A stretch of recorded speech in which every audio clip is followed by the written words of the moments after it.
सखी सहेली कार्यक्रम सुनने वाले सभी श्रोताओं को पूनम त्रिपाठी और प्यारी बुआ का नमस्कार। नमस्कार। भाई झोली भर प्यार लेकर हाजिर हो गई प्यारी बुआ, क्योंकि भाई सखी सहेली कार्यक्रम है, हमारे सभी श्रोता बंधु जुड़ चुके हैं। बिल्कुल। तो बुआ जी, हम्म आज हमारे कार्यक्रम के झोली में क्या क्या है? भाई बहुत सारी चीजें रहती हैं और आज का दिन जो है वो खास तौर से व्यंजन का है, तो ये तो सभी को पता है कि कुछ खाने पीने की बात तो बताई ही जाएगी, है कि नहीं पूनम बिटिया? और उसके संग संग और भी विषय होंगे, लेकिन सखी विशेष भी जो होता है जी। उसमें आज हम किसको लेकर हाजिर हैं, ये बताओ तुम। आज हमसे जुड़ेंगी रंगमंच निर्देशक हैं नीलम मानसिंह चौधरी। अब ये तुमने चौंकाने वाली बात कर दी कि जुड़ेंगी या हम उनके बारे में बताएंगे। अब नहीं, हमारे नहीं, श्रोता सोच रहे हैं कि हो सकता है कि आ गई हो स्टूडियो में। जी नहीं, तो लेकिन यादों से जुड़ेंगे। हाँ, उनकी बातें जब बताएंगे तो जाहिर है जुड़ भी जाएंगे, लेकिन वैसे नहीं रूबरू होंगे कि हम उनकी आवाज सुन सकें। लेकिन हाँ, उनके बारे में कोशिश करेंगे कि तमाम जानकारियां दें कि उन्होंने क्या क्या योगदान दिया है कि नहीं। और एक महत्वपूर्ण चीज जो हम आजकल भूल से गए हैं वो है किताबें, पुस्तकें ना पढ़ना भूल गए हैं। बिल्कुल सही बात है। तो ये भी जानेंगे कि भाई क्यों जरूरी है किताबें पढ़ना और कितने महत्वपूर्ण है ये चीजें। बिल्कुल बहुत जरूरी है और आगे आने वाली पीढ़ी के लिए तो बताना बहुत जरूरी है कि नहीं।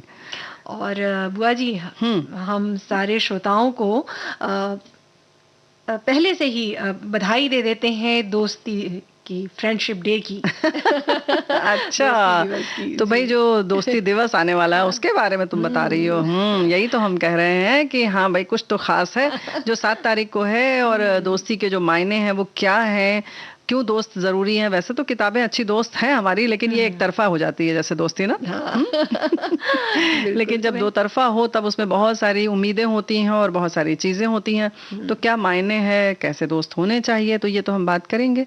लेकिन चले नीलम मानसिंह जी के पास। जी हाँ, बिल्कुल। जैसे कि हम आपको बता ही चुके हैं श्रोताओं की नीलम मानसिंह जो हैं वो रंगमंच क्षेत्र से जुड़ी हुई हैं और उन्होंने पंजाबी रंगमंच को एक नया आयाम दिया, उसे राष्ट्रीय अंतर्राष्ट्रीय स्तर पर पहचान दिलाई है। और उनका जन्म जो है वो साल 1950 में अमृतसर पंजाब में हुआ था। संपन्न परिवार में जन्मी नीलम मानसिंह के पिता डॉक्टर थे।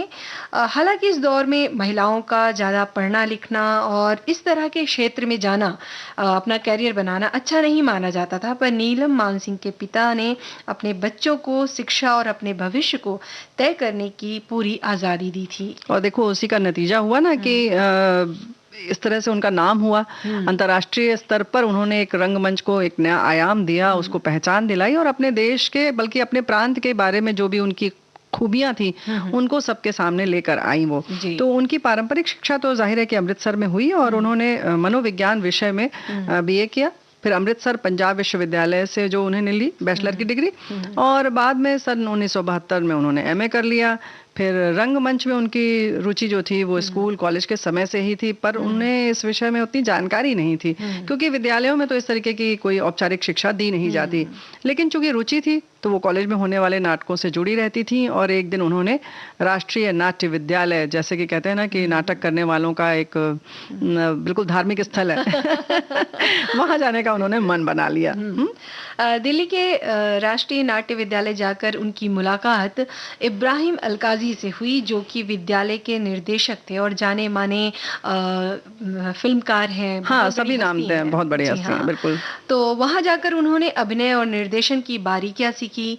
आज के दौर के जो दिग्गज कलाकार हैं जैसे कि नसरुद्दीन शाह, ओमपुरी, राज बब्बर, सुरेखा सीकरी जैसे महान कलाकारों के साथ उन्होंने जो पढ़ाई की, नाटक की, बिल्कुल क्लासमेट रही इसका मतलब ना। जी।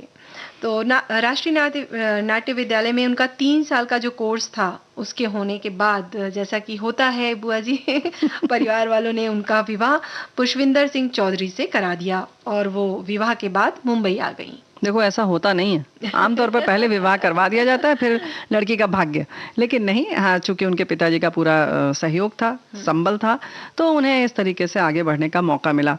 अब जाहिर है कि नाटक से जुड़े जो प्रेम थे, उनका जो प्यार था वो फिर उनको रंगमंच की ओर ले गया, और उन्होंने ओमपुरी और नसीरुद्दीन शाह के साथ मिलकर एक थिएटर कंपनी बना ली और जिसका नाम रखा मजमा।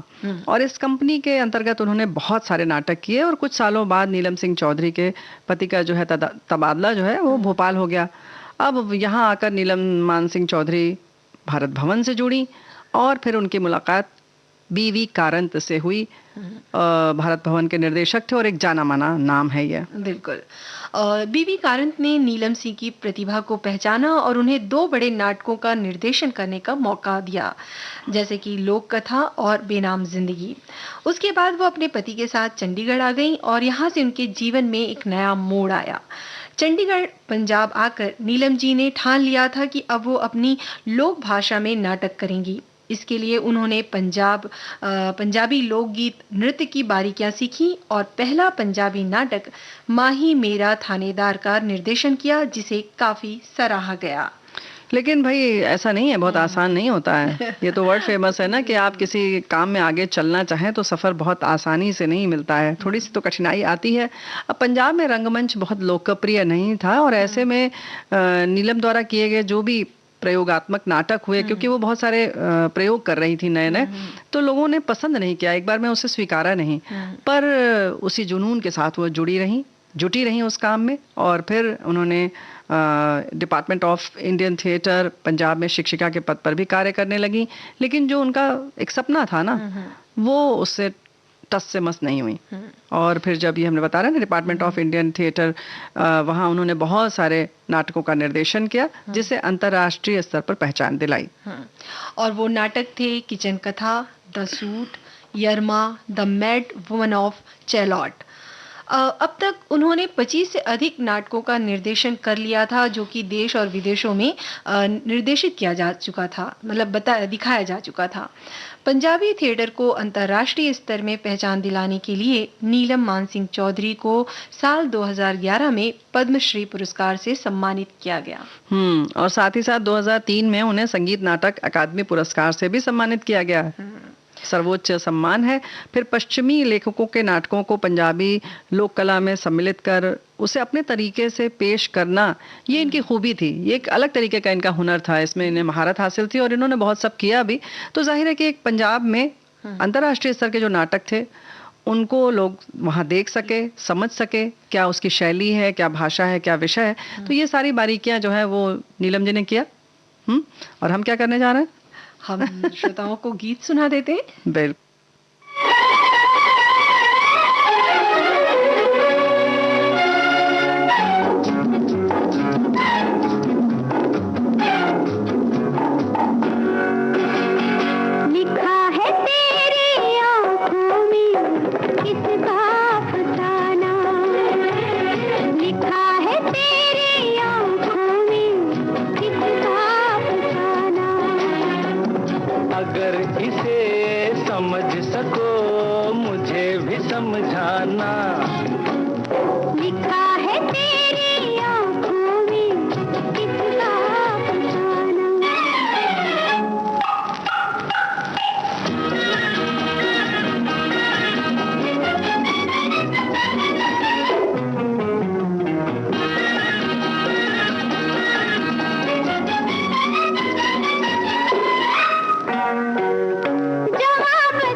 है मेरी आदत रोजाना। लिखा है तेरी आंखों में किसका अफसाना। अगर इसे समझ सको मुझे भी समझाना। लिखा है तेरी आंखों में किसका अफसाना।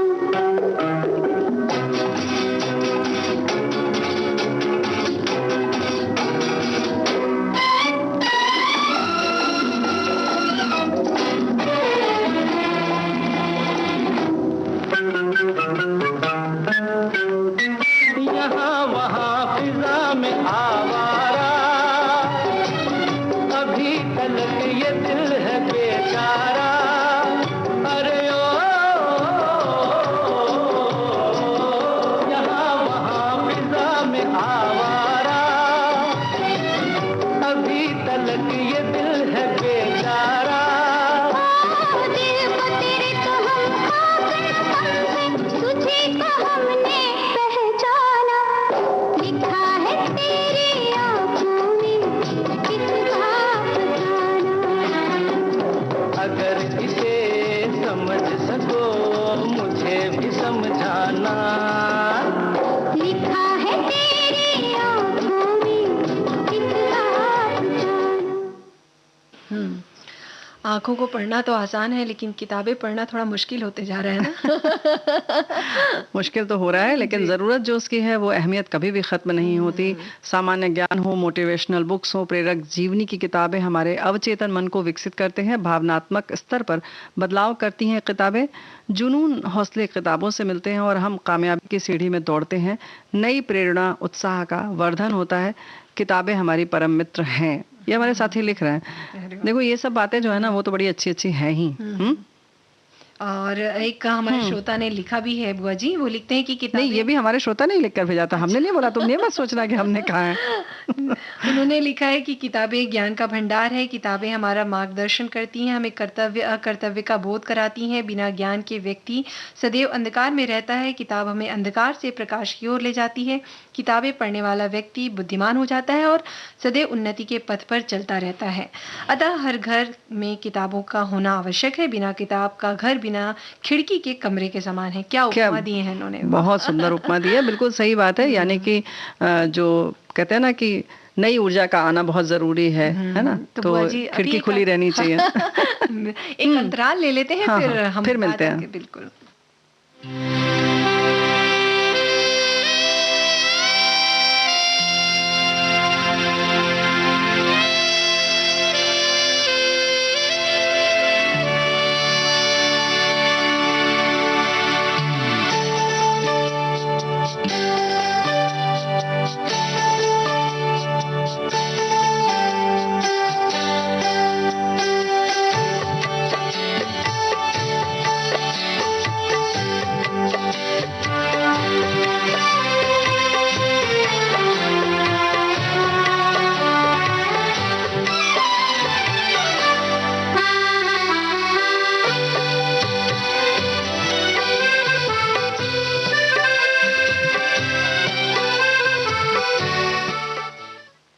तो भाई हो गई ना, पुस्तकें पुस्तकें पुस्तकें। और बुआ जी, एक गुलजार साहब की एक रचना मुझे याद आ रही है। स्वागत। हाँ, किताबें झांकती है बंद अलमारी के शीशों से, बड़ी हसरत से तकती है। महीनों अब मुलाकातें नहीं होती, जो शामें उनकी सोहबत में कटा करती थी अब अक्सर गुजर जाती है कंप्यूटर के पर्दों पर। बड़ी बेचैन रहती हैं किताबें। क्या बात है, क्या बात है। सच है ना बुआ जी की डिजिटल से हम इतना जुड़ गए हैं ना। आज कुछ भी अगर हमको ढूंढना है, सर्च करना है या किसी के बारे में जानना है, तो हम फौरन फोन उठाते हैं और ढूंढ लेते हैं। हाँ ना, लेकिन देखो ये तो हो गई बात ना पूनम बिटिया की जब ढूंढना है, करना है, लेकिन क्या हम वैसे किसी समय किताबों को सिर्फ ऐसे ही ना पढ़ें कि बस जरूरत पड़ी है, कुछ जानना है तो ही उठाएं। उनमें क्या लिखा है, कभी कभी वो विषय जो हमें पता ही नहीं है वो भी उसमें से मिल जाते हैं हमें, वो भी भावनाएं हमें मिल जाती हैं जिनके बारे में हमने कभी सोचा ही नहीं है। जिंदगी का वो नजरिया भी हमारे सामने आ जाता है जो हमने कभी सुना भी नहीं होगा। तो ऐसा नहीं है कि जब आपको कुछ चाहिए तभी आप किताब के पास जाएं, आप वैसे भी जाएं, आपको बहुत कुछ मिलेगा। बिल्कुल। आपकी रुचि हो सकती है खेल में, आपकी रुचि हो सकती है कविताएं पढ़ने में, तो ऐसे बहुत से लेखक, बहुत से ऐसे कवि हैं जिनकी किताबें आप देखकर पढ़ेंगे तो आपको आनंद तो महसूस होगा ही जी। ना, साथ में आपका समय भी गुजरेगा। और बोलते हैं ना कि किताबें पढ़ने से जो मानसिक स्थिति होती है, मानसिक जो शक्ति होती है वो, बढ़ती और है। कंसंट्रेशन बढ़ता है, आपकी जो बिल्कुल। एकाग्रता बढ़ती है। तो हम ये कह सकते हैं कि किताबें पढ़ना शरीर के लिए भी बहुत लाभदायक है। बिल्कुल सही बात है। बिना किताब के कुछ भी संभव नहीं हो सकता। किताबों का इतिहास बहुत पुराना है। ताम्र पत्र से मोबाइल तक का सफर तय किया है, ये हमारे एक साथी ने लिखकर भेजा है। इन्होंने लिखा, किताबों के बिना कैसा होता, मार्गदर्शन कैसे होता, अच्छी और ज्ञानवर्धक जानकारी कैसे मिलती, शिक्षा आगे कैसे बढ़ती, भटके हुए को राह कैसे मिलती, पूजा पाठ के श्लोक कैसे हम तक पहुंचते। हालांकि ये सारी चीजें तो चलो ठीक है, फिर भी पुष्ट दर पुष्ट पहुंच जाते हैं, लेकिन फिर भी किताबें, जैसे हमने कहा, लेखक लिखते हैं उसको, और भी बहुत सारी जानकारियां मिलती हैं उनसे, है ना। और ये भी है ना बुआ जी की, हाँ। जब हम इंटरनेट पे देखते हैं जी। कुछ चीज, तो उसमें वो प्रमाणित नहीं होता हम, लेकिन जब हम किसी की लिखी हुई बुक पढ़ते हैं, पुस्तक पढ़ते हैं, तो उसमें लेखक का नाम होता है, संपादक जो है उनका नाम रहता है, तो हम ये तो विश्वास रख ही सकते हैं कि जो बातें उसमें लिखी है वो सच्ची है ना। बिल्कुल सही बात है। ये तो होगी जानकारी की बात, लेकिन किताबों की बात जब आती है तो आप खाली समय में बैठे हों, आपको मतलब वही है कि एक तरफा वाली बात है, आप पूरे एकाधिकार है आपके उनके ऊपर, आप जब चाहे उठा के पढ़ लें, और जब आपकी मर्जी हो तो आप उन्हें रख दें, या कोई और महत्वपूर्ण काम आ जाए तो आप उसे हटा सकते हैं।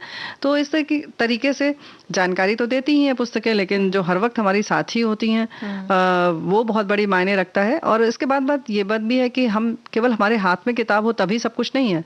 जो हमने पढ़ा है हम उसको गुनते भी है ना, मनन करते हैं उसको, उसका आनंद बाद में भी लेते हैं, है ना। जैसे कि हम कोई भोजन अच्छा करते हैं तो बाद में भी उसको सोचकर मजा आता है, लेकिन इसके संग संग किताबों में तो ये बड़ी मजेदार बात है कि जब हम पढ़ते हैं उसके बाद जब उसको मनन करते हैं बार बार, फिर लगता है अच्छा उस समय पढ़ा था तो ये लगा था, अब हम सोच रहे हैं तो अच्छा ये इसमें लिखा था। तो उसको बहुत नजरिए, उसके आयाम बहुत सारे एंगल है, दृष्टिकोण है, उनके माध्यम से आप उन्हें देखते हैं तो मजा ही अलग आता है ना। वो तो है ही। और साथ में बुआ एक चीज और है ना कि शब्दावली जो है, ना, शब्दावली जो आपकी वोकैबुलरी शब्द हैं, आप उसमें भी इजाफा होता है, या कहें कि जब हम बातें करते हैं, खासकर लेखन के जो क्षेत्र में जाना चाहते हैं उनके लिए तो बहुत महत्वपूर्ण है कि आप जब किताबें पढ़ते हैं तो जो लेखक होते हैं, जो कवि होते हैं, ऐसे नए नए शब्दों का प्रयोग करते हैं जहां आप गूगल में भी आप नहीं सर्च कर पाएंगे। सही बात है।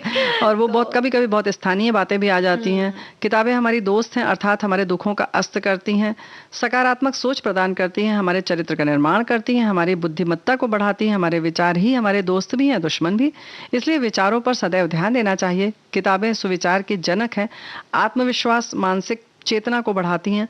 कलम की ताकत तलवार से बड़ी होती है, इसलिए कलम से लिखी चीज महान होती है। ये हमारे साथी ने लिखकर भेजा है भाई। बहुत खूब लिखा है। और वैसे भी कहा गया है ना बुआ की, पढ़ना लिखना है, पढ़ोगे तो आगे बढ़ोगे। बिल्कुल। तो बढ़े आगे। अच्छा, इसलिए तो गीत सुनना है मतलब। हाँ चलो। लिखो पढ़ोगे तो आगे बढ़ोगे, सितारों से ऊंचा तुम्हारा होगा नाम। लिखो पढ़ोगे तो आगे बढ़ोगे, सितारों से ऊंचा तुम्हारा होगा नाम। समझे ना।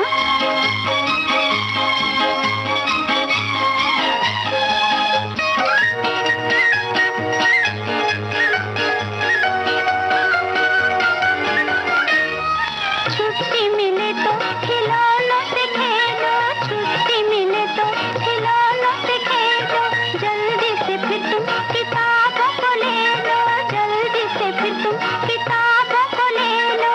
जी न चुराओ, बातें न बनाओ, जाहिर रहोगे तो होगे बदनाम। लिखो पढ़ोगे तो आगे बढ़ोगे, सितारों से ऊंचा तुम्हारा होगा नाम। अलिफ से बोलो क्या होता है?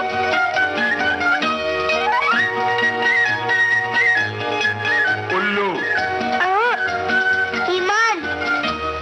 दुनिया में देखो ईमानदार रहना, दुनिया में देखो ईमानदार रहना, झूठ नहीं अच्छा सदा सच कहना,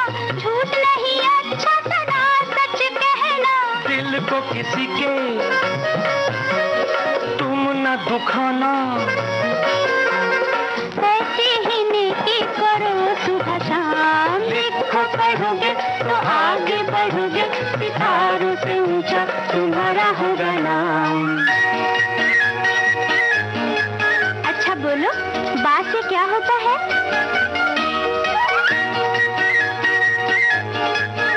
बंदर। बहादुर। बन के बहादुर तुम अपने वतन के, बन के बहादुर तुम अपने वतन के, निगे बाहर रहना तुम अपने चमन के, निगे बाहर रहना तुम अपने चमन के।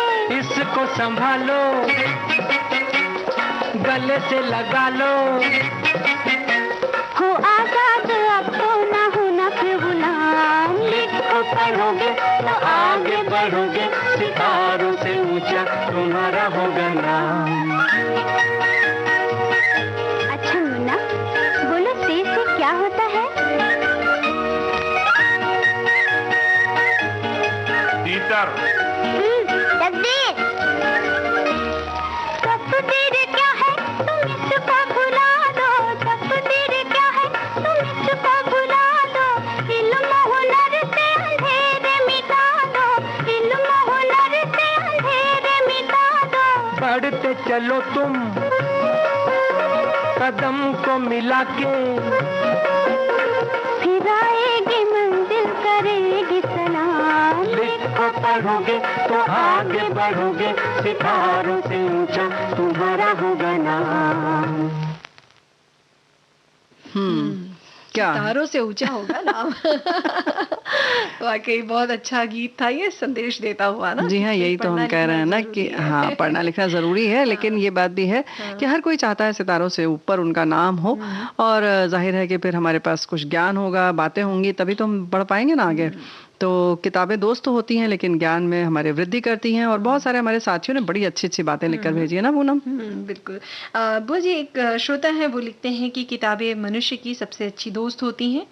इनसे दोस्ती करने वाला कभी अकेला नहीं रहता। ये मनुष्य को ज्ञान का अनमोल खजाना देती हैं। इनसे हम ताउम्र सीखते रहते हैं और विरासत के रूप में उन्हें सहेज के भी रखते हैं।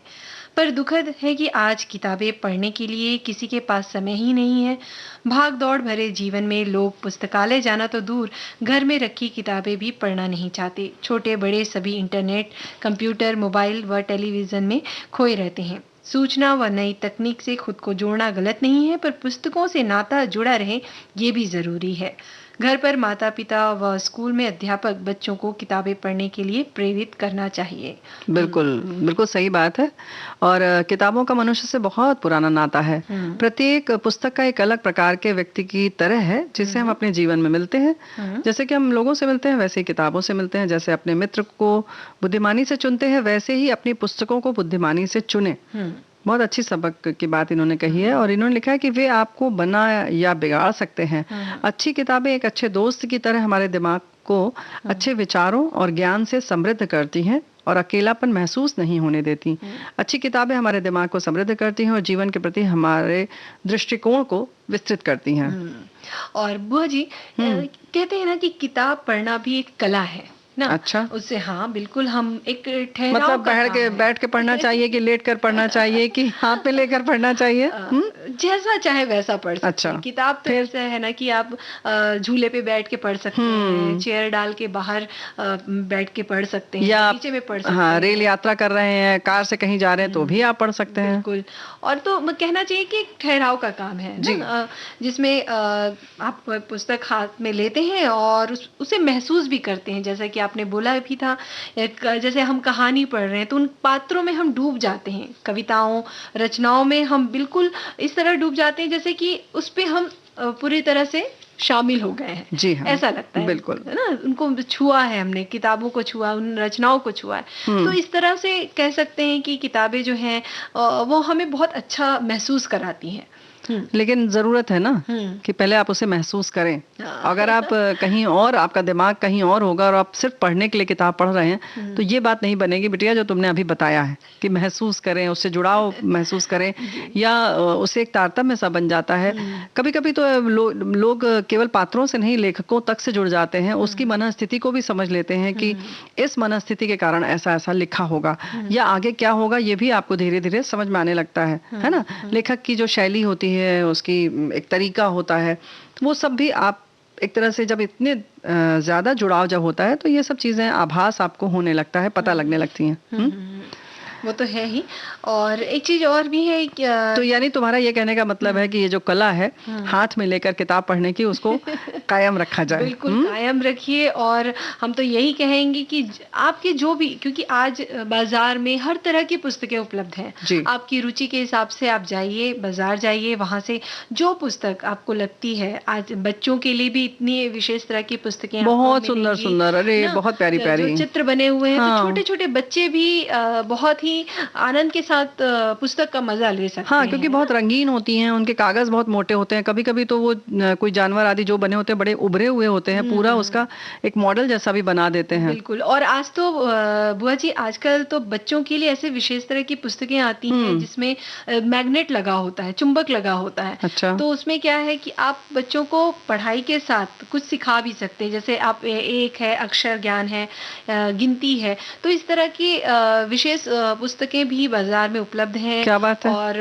बड़ों के लिए है, अगर आप विचित्र और हॉरर कहना चाहिए, उस तरह की पुस्तकें पढ़ने में अगर आप रुचि रखते हैं, तो इस तरह की बुक भी है जो अंधेरे में आप खोलेंगे तो चमकती हैं। यानी कि आपको पूरा उसका एहसास भी मिलेगा, पूरा वातावरण वैसा ही बन जाएगा। बिल्कुल। तो पूरे उसी में आप लगेगा क्या फिल्म देख रहे हैं, है ना, कहीं कहीं ऐसा भी लगेगा। ओहो हो, क्या बात है। तो इस तरह की भी आप पुस्तकें आ गई हैं। बिल्कुल। तो लेकिन एक बात तो है ना कि फिर लोग कहेंगे कि हम फिल्म ही देख लें, है ना।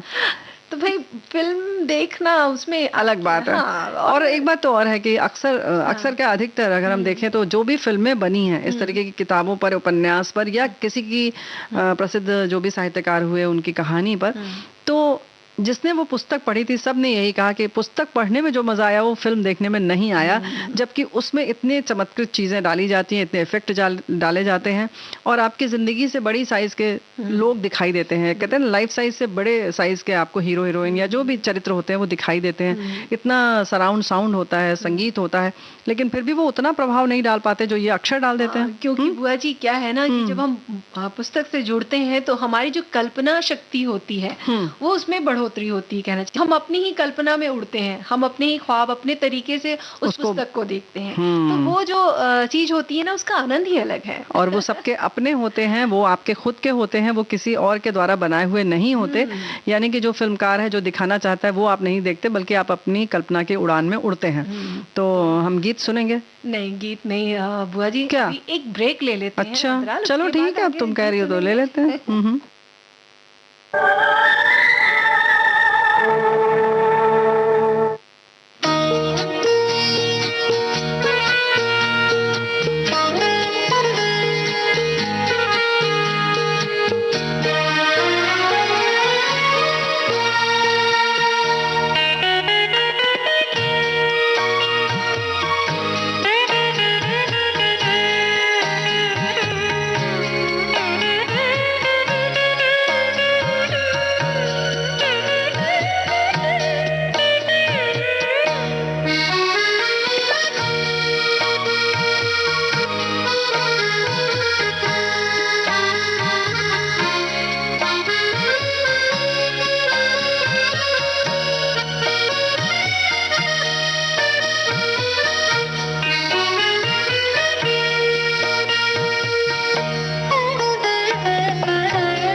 अंतराल के बाद आप सभी श्रोताओं का सखी सहेली कार्यक्रम में एक बार फिर स्वागत है। स्वागत है।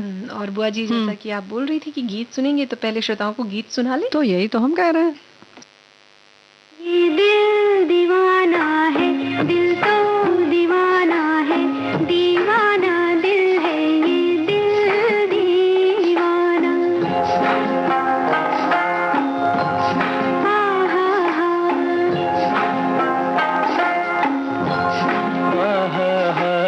ये दिल दीवाना है, दिल तो दीवाना है, दीवाना दिल है, ये दिल दीवाना।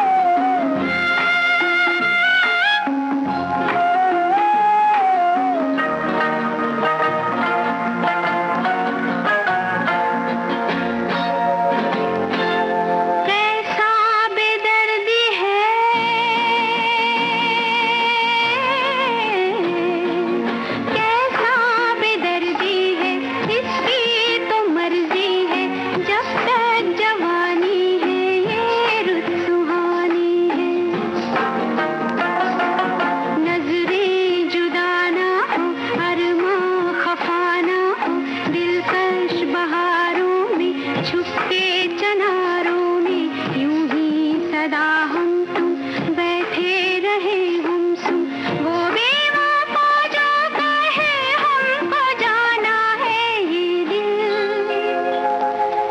दिल दीवाना है, दिल तो दीवाना है, दीवाना दिल है, ये दिल दीवाना।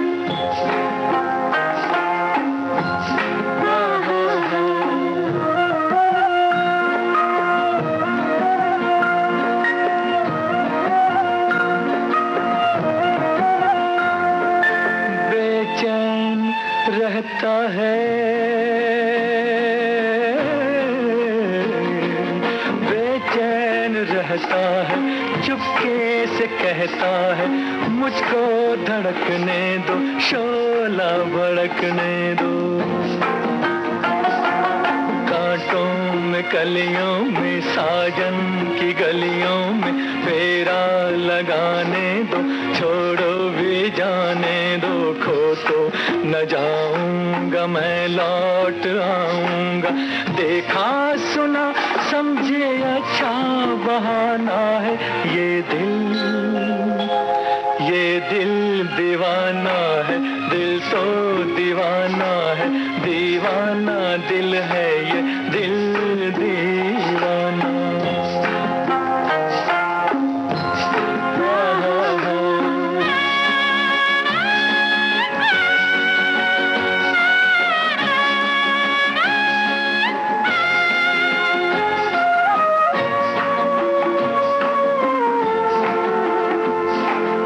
सावन के आते ही,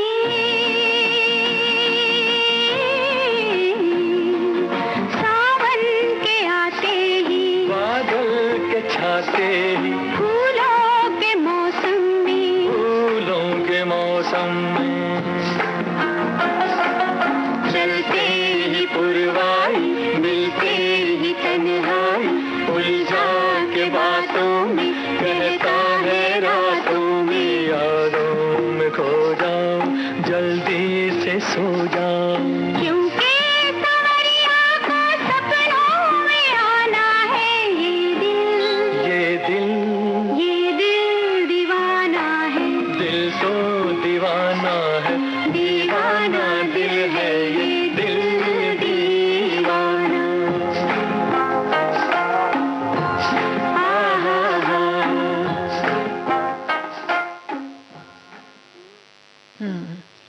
दिल दीवाना है। दिल दोस्ती भी है ना, दिल ये से बात- ही होती है दोस्ती, कहना दिल चाहिए। से होती है दोस्ती, और जो दिल से होती है वही कायम रहती है, ये तो सब लोग जानते हैं। और बहुत सारी बातें किताबों के बारे में तो हमारे दोस्तों ने इतना ज़्यादा लिख दिया है, कितने लोगों ने तो ढेर सारी किताबें भेज भी दी ना फेसबुक पर, है कि नहीं? बिल्कुल। पन्ने पलटे जा रहे हैं, हम लोग देखते जा रहे हैं। और वैसे बराबर हम पूनम बिटिया ये कहते हैं ना कि स्वार्थी होकर अगर हम सोचें तो भी हम देखते हैं तो किताबें हमारी इसलिए अच्छी मित्र हैं कि साथ नहीं छोड़ती, दुख हो सुख हो आपके साथ रहती हैं, कहीं बेवफाई का इनके में नाम नहीं होता है कि नहीं। एक अच्छी मित्र है, ज्ञान प्रदान करती हैं, हमेशा अच्छी बातें ही सिखाती हैं, पुस्तकें हमारा मार्गदर्शन करती हैं, हम राह भटकते हैं तो रास्ता दिखाती हैं। और हमारे एक साथी ने ये सारी बातें किसी ने लिखा है ना, तो ये भी लिखा है, पुराने मंदिर पुराना इतिहास नष्ट हो जाता है पर पुस्तकें हमेशा जीवित रहती हैं। तो इनका मतलब है कि कोई भी हम अगर स्मारक बनाते हैं या कोई भी इमारत होती है वो नष्ट हो सकती है लेकिन पुस्तकें जो है वो जिंदा रहती हैं। बुआ जी, जो ये श्रोताओं ने लिखा है कि ये सारी चीजें, तो मुझे लगता है बहुत सारी खूबियां हमारे दोस्तों से भी मिलती है ना। वो भी हाँ, एक बहुत अच्छे ज्यादा। मार्गदर्शक होते हैं, वो भी हमारा साथ नहीं छोड़ते। जो सच्चे दोस्त होते हैं वो कभी साथ नहीं छोड़ते हैं ना। यही तो हम कह रहे हैं कि भाई ये देखो, ये जो बातें अभी लिखकर भेज रहे हैं सब हमारे सच्चे दोस्त ही तो हैं। बिल्कुल। कभी मुलाकात नहीं, कभी कुछ नहीं, लेकिन हम एक डोर से बंधे हुए हैं, है ना। कह सकते हैं कि विश्वास है ना? बिल्कुल। उनका विश्वास है कि हम 3 बजे आएंगे और उनसे बातें करेंगे। तो ये विश्वास यूं ही चलता रहे, हम तो यही कामना करते हैं। और क्या? हाँ बुआ जी, एक श्रोता है, उन्होंने बहुत प्यारी कविता लिखी है, मैं सुनाती हूँ। ये स्वागत। कहते हैं कि कहते हैं कि दोस्ती का रिश्ता बड़ा ही खूबसूरत होता है। अगर दोस्ती ही टूट हो जाए तो यही रिश्ता सबसे बदसूरत होता है। दो दोस्त अगर बिछड़ जाएं तो ज़िंदगी वीरान होती है। दोस्ती दो दिलों को जोड़ती है। हमें हमेशा बांध कर रखना चाहिए दोस्ती प्रेम की डोर से, क्योंकि दोस्ती के रिश्ते का कोई मोल नहीं होता। क्या बात ये है, ऐसा ये लिख वाह, रहे हैं। बहुत सुंदर है। तो भाई 2 लाइन और भी सुन लो। हाँ। दोस्ती साज भी है, संगीत भी है, शेर भी, नमाज भी, गीत भी है। वफा क्या है, वफा भी दोस्ती है, दिल से निकली दुआ भी दोस्ती है। वाकई सच है। एक कहना चाहिए कि हमारे जीवन में एक सच्चा दोस्त अगर हमको मिल जाए तो हमारा जीवन पूर्ण हो जाता है ना। बिल्कुल ये कह सही सकते बात हैं। है। क्योंकि सारे रिश्ते तो कहना चाहिए कि जब हम जन्म लेते हैं, जब इस दुनिया में आते हैं तो बने होते हैं, लेकिन एक बिल्कुल। दोस्ती का ऐसा रिश्ता होता है जो हम खुद कहना चाहिए चुनते हैं और बनाते हैं और उसे कायम रखते हैं ना।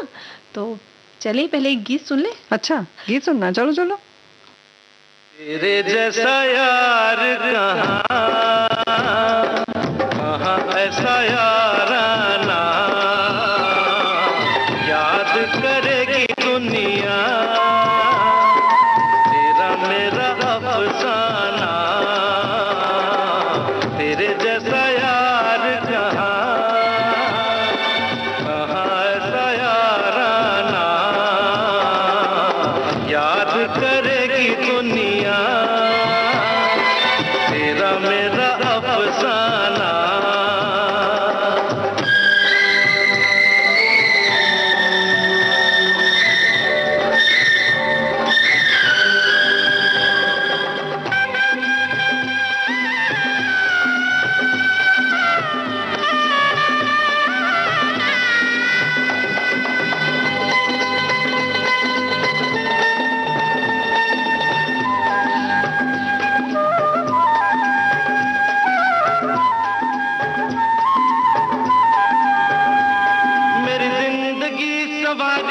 मुझको गले लगा के बैठा दिया पलक पे, मुझे खाक से उठा के।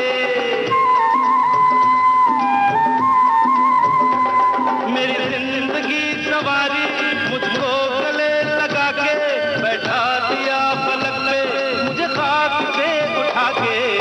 यारा तेरी यारी को मैंने तो खुदा माना, याद करेगी दुनिया तेरा मेरा अफसाना।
वाकई बहुत ही अनमोल रिश्ता होता है ना दोस्ती। देखो बहुत हम ये दिन मनाते हैं। जी हाँ, हम दिन मनाते हैं और ये तो वर्ल्ड फेमस बात है कि दोस्ती का अपनी एक खूबसूरती होती है।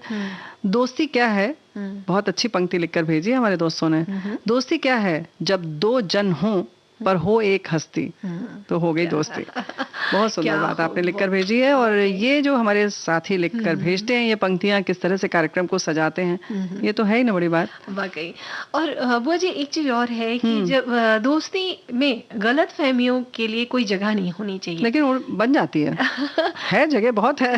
कई बार ऐसा होता है। और अगर गलतफहमियां हो भी जाए तो हमें हाँ। आपस में बातचीत करके उसे सुलझा लेना चाहिए। यही तो हम कह रहे हैं कि दोस्ती के बीच में गलतफहमी की गुंजाइश बहुत है, लेकिन उसको दूर करना हमारी जिम्मेदारी है ना। बिल्कुल।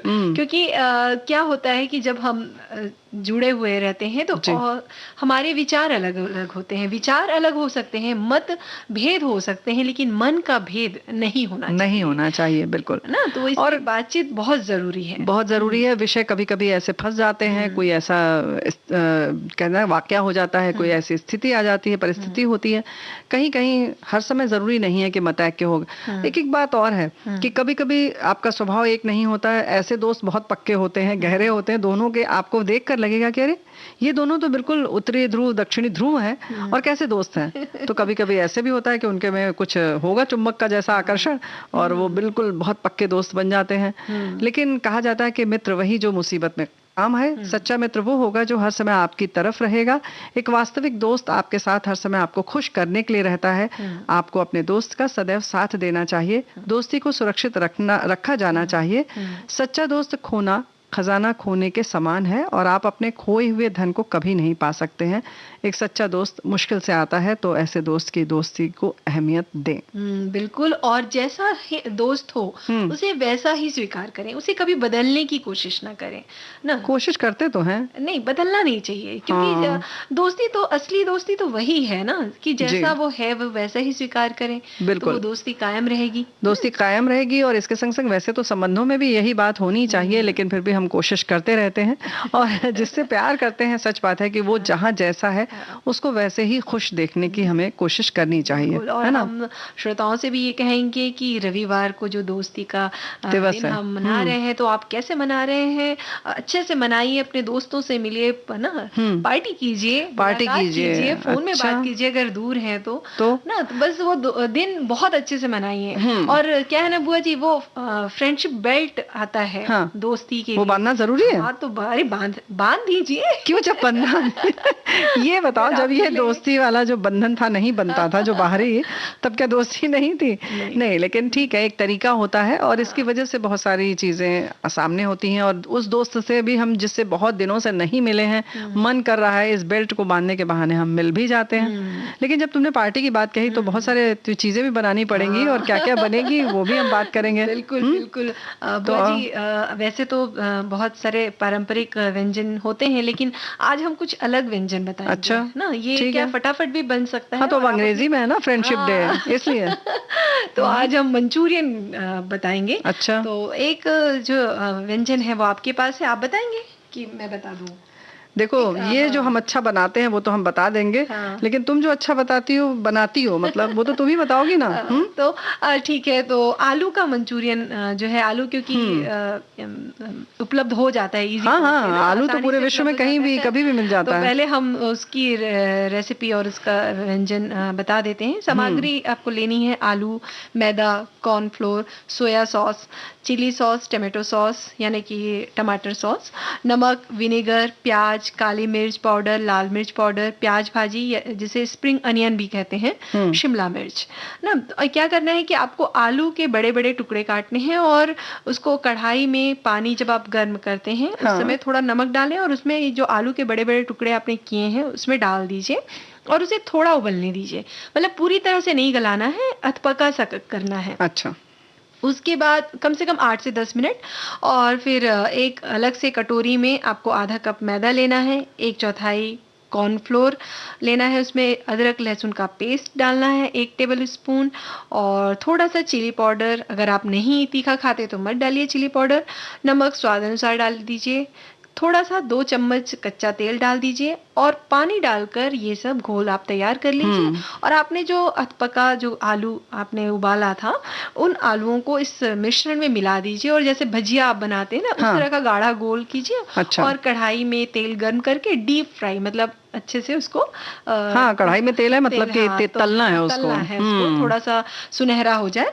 अब इसके बाद क्या है कि ग्रेवी आपको तैयार करनी है। तो ग्रेवी के लिए कुछ नहीं करना है, आपको कढ़ाई में थोड़ा सा 2 चम्मच आपको तेल डालना है। मतलब दूसरी कढ़ाई लें? दूसरी कढ़ाई लें। अच्छा, हमने सोचा जो ज्यादा वाला उसमें 2 चम्मच और डाल देना। अच्छा। एक ग्रेवी के लिए अलग कढ़ाई आपको लेनी है। उसमें लहसुन कटा हुआ डालना है, 2 हरी मिर्च। अच्छा। और मिर्च का ऐसा है कि आप अगर तीखा खाते हैं तो डालिए, नहीं तो क्योंकि इसमें चिली सॉस है तो वो तीखा थोड़ा सा तीखा होगा। हाँ। तो प्याज पत्ता जैसा कि बोला, थोड़ा सा कटा हुआ, ये थोड़ा थोड़ा डालना है। शिमला मिर्च और प्याज, ये भी बारीक कटा नहीं, थोड़ा मोटा मोटा इसको पीस इसके काट के उसमें डाल दीजिए और हल्का भून लीजिए। और उसमें फिर 1 टेबल स्पून आपको विनीगर, टमाटर सॉस 2 चम्मच, सोया सॉस 1 चम्मच, चिली सॉस 1 चम्मच, काली मिर्च पाउडर थोड़ा सा और नमक जैसा आप खाते हैं, क्योंकि सॉस भी डला हुआ है तो ध्यान रखिएगा थोड़ा सा नमक उसमें हो। होता है। हाँ। तो ये सब डाल के उसमें थोड़ा सा पानी डाल दीजिए, हल्का सा, और उसको भूनने दीजिए। अब साथ में क्या, एक अलग कटोरी लेकर उसमें थोड़ा सा पानी डालिए और 1 चम्मच कॉर्नफ्लोर को उसमें घोल दीजिए। अच्छा। और उस घोल को उस जो मिश्रण कढ़ाई में है उसमें डाल दीजिए।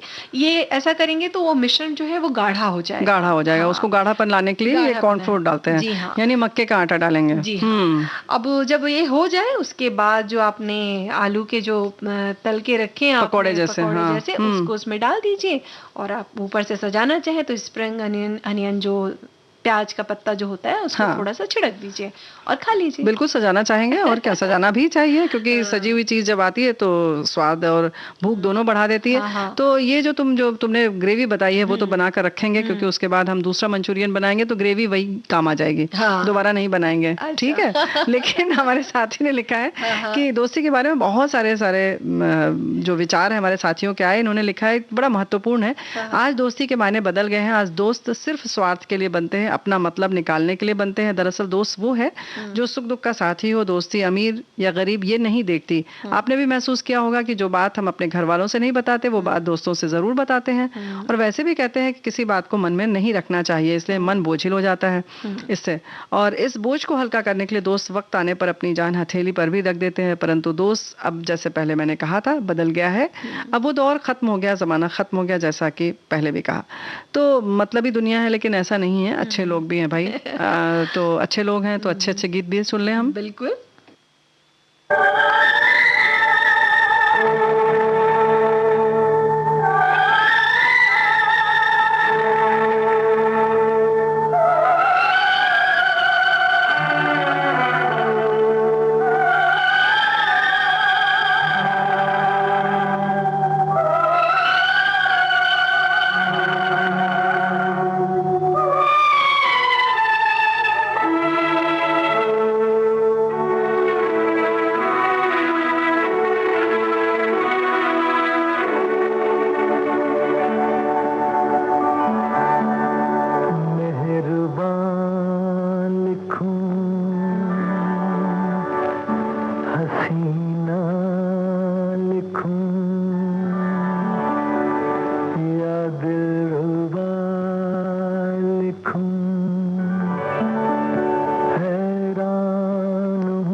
तुझे मैं चांद कहता था मगर उसमें भी दाग है। तुझे मैं चांद कहता था मगर उसमें भी दाग है। तुझे सूरज मैं कहता था मगर उसमें भी आग है। तुझे इतना ही कहता हूँ कि मुझको तुमसे प्यार है, तुमसे प्यार है, तुमसे प्यार है। ये मेरा प्रेम पत्र पढ़कर कि तुम नाराज ना होना, कि तुम मेरी जिंदगी हो, कि तुम मेरी बंदगी हो।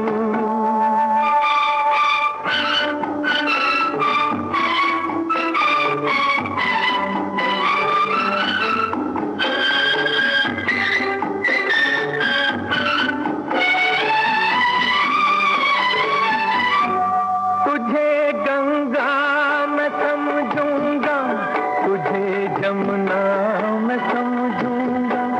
तुझे गंगा मैं समझूंगा, तुझे जमुना मैं समझूंगा। तू दिल के पास है इतनी, तुझे अपना मैं समझूंगा। अगर मर जाऊं रूह भटकेगी तेरे इंतजार में, इंतजार में, इंतजार में। ये मेरा प्रेम पत्र पढ़कर कि तुम नाराज ना होना, कि तुम मेरी जिंदगी हो, कि तुम मेरी बंदगी हो। ये मेरा प्रेम पत्र पढ़कर कि तुम नाराज ना होना, कि तुम मेरी जिंदगी हो, कि तुम मेरी बंदगी हो। सबसे अच्छी बात है जो आज हम लोगों ने किताबों की बात कही, किताब पढ़ने से पत्र बहुत बढ़िया लिखना आ जाता है, पता है है ना? अच्छे अच्छे शब्द मिल जाते हैं। ये तो वर्ल्ड फेमस बात है भाई। इसमें तुम ऐसे आश्चर्य से पूनम बिटिया देख रही हैं जैसे कि पता नहीं क्या बात हो गई। नहीं, मुझे वो लगा था बुआ जी आप कुछ व्यंजन बताने जा अच्छा, रही तुमने थी। सोचा हम तो ऐसी बात कर ही नहीं सकते प्रेम पत्र की बात। अरे सब लोग ने हर समय में खूब लिखे गए प्रेम पत्र। हाँ, ये है कि जो ये तुम लोग बता रहे हो ना कि आज हम मंचूरियन बताएंगे, तो चलो ठीक है बता देते हैं, हम भी बनाते हैं भाई चिली ब्रेड मंचूरियन। तो ग्रेवी तो तुम्हारी वाली रखी है ना, सब साथियों ने लिखा ही होगा। लेकिन इसमें हम जो चिली ब्रेड वाला जो बनाएंगे मंचूरियन, उसके बारे में बताते हैं कि ब्रेड स्लाइस लेंगे, चार पीस चाहिए, पत्ता गोभी चाहिए, इसके लिए गाजर चाहिए, शिमला मिर्च चाहिए, अदरक लहसुन का पेस्ट चाहिए, काली मिर्च पाउडर, लाल मिर्च पाउडर, नमक, सोया सॉस और कॉर्नफ्लोर, तेल, विनेगर वगैरह तो उसके लिए चाहिए ग्रेवी के लिए। और जो 4 ब्रेड हमने लिए हैं उसे एक पीस लें अच्छी तरीके से। अगर आपको लगता है हाथ से उसको मैश कर सकते हैं तो ठीक है, नहीं तो मिक्सी में पीस लीजिए उसको। अब इस पीसी हुई ब्रेड के साथ 2 चम्मच पत्ता गोभी जो कटा है बारीक काट लें, और 2 बड़े चम्मच गाजर घिसा हुआ यानी कद्दूकस जो करते हैं उसके कर लें, और 2 बड़े चम्मच कटी शिमला मिर्च ले लें। इन सबको मिला दीजिए अच्छी तरह से। अदरक लहसुन का पेस्ट, काली मिर्च, लाल मिर्च पाउडर आधा चम्मच ये सब मिला दें, और नमक डाल लें। फिर उसके बाद सोया सॉस डाल लें आप 2 टीस्पून करीब। सब मिश्रण को मिला लें अच्छी तरीके से। बाद में 2 टीस्पून कॉर्नफ्लोर मिला लें ताकि उसे बंध जाए अच्छी तरीके से। वैसे तो ब्रेड भी है तो बंध जाएगा अच्छे से। और फिर इसे आटे जैसा गूंथ लें। फिर इस आटे की छोटी छोटी लोई बना ले, बॉल बना ले, और अब चाहे तो इससे कोई भी शेप दे सकते हैं। वैसे तो मंचूरियन में गोल ही अच्छा लगता है। और फिर जैसे कि गरम तेल है कढ़ाई में, उसको खूब गरम कर ले। जब गरम हो जाए तभी उसको सुनहरा होने तक सेके। ठंडे तेल में न डालें, थोड़ा ज़्यादा गर्म रहे, क्योंकि इसमें लगभग देखो सारी चीज़ें जो है पूनम पकी हुई हैं, तो कच्चे रहने का कोई सवाल नहीं उठता, क्योंकि आप गाजर भी कच्चा खाते हैं, शिमला मिर्च भी खाते हैं, पत्ता गोभी भी खाते हैं, ब्रेड है। तो फिर इसको आप तल लें अच्छी तरीके से। जब क्रिस्पी बन जाएगा कुरकुरा तो तैयार हो जाएगा। उसके बाद जो ग्रेवी पूनम ने बनाई थी ना, बस बना के रखी थी, उसमें डाल देंगे। बिल्कुल, वो ग्रेवी तो हर तरह के मंचूरियन में हाँ लगभग सब में वही जाती है। थोड़ा थोड़ा स्वाद आप 19-20 कर सकते हैं, लेकिन लगभग फ्लेवर वही रहेगा। हाँ। और जैसे कि हमने इतनी सारे व्यंजन विधियां बता दी हैं अपने श्रोताओं को, तो बस हम यही कहेंगे कि भाई अब जैसे सब लोग बनाएं। हाँ, सब हाँ, लोग तो बनाएं बनाएंगे और ना। खाएं और अपने दोस्तों को भी खिलाएं ना जी। लेकिन और भी साथियों ने भेजा भी है कुछ ना। हाँ, एक श्रोता है वो उन्होंने लिखा है चटपटे कॉर्न समोसे, तो फटाफट बता दें बुआ जी। पहले तो ये इन्होंने लिखा है सामग्री है 2 प्याले मैदा, 200 ग्राम आलू, 3 भुट्टे, 1 चम्मच पिसा हुआ धनिया, थोड़ा सा पुदीना, 1.5 चम्मच तेल, 1 चम्मच सीका जीरा, 1.5 चम्मच गरम मसाला। मतलब ये सब मसाला डालना है, फिर उसके बाद क्या करना है? सबसे पहले मैदे में 1 चम्मच तेल का मोयन मिलाकर पानी से गूंथ लें और भुट्टे के दाने निकाल कर उबालें और दरदरा पीस लें। वैसे तो भुट्टे के दाने मिलते हैं अभी। और आलू भी उबालकर मैश कर लें और भुट्टे के साथ मिला दें। अब आधा चम्मच तेल गर्म करें, इसमें दोनों तरह का धनिया डालें। बादामी होने पर बाकी सारे मसाले, आलू, भुट्टे का मिश्रण मिला दें, ठंडा होने दें। अब मैदे की लोई बनाकर गोल बेलें और 2 भागों में बांटें। मतलब बीच से जब काट लेंगे तो वो अर्धचंद्राकार जैसा बन जाएगा ना। हाँ। और हर आधे हिस्से में मिश्रण मिलाकर समोसे बना लें। तेल गरम करके मध्यम आंच पर समोसे गर्मा गर्म चटपटे खा लें। तल लें पहले, तब खा लें किसी चटनी के साथ, लेकिन अच्छी तरीके से जब मैदा चिपकाएं ताकि उसमें आलू बाहर नहीं निकले। तो इस तरह से व्यंजन का आनंद उठाइए। और अब सखी सहेली से हमें अनुमति दीजिए। तो पूनम त्रिपाठी और प्यारी बुआ का नमस्कार।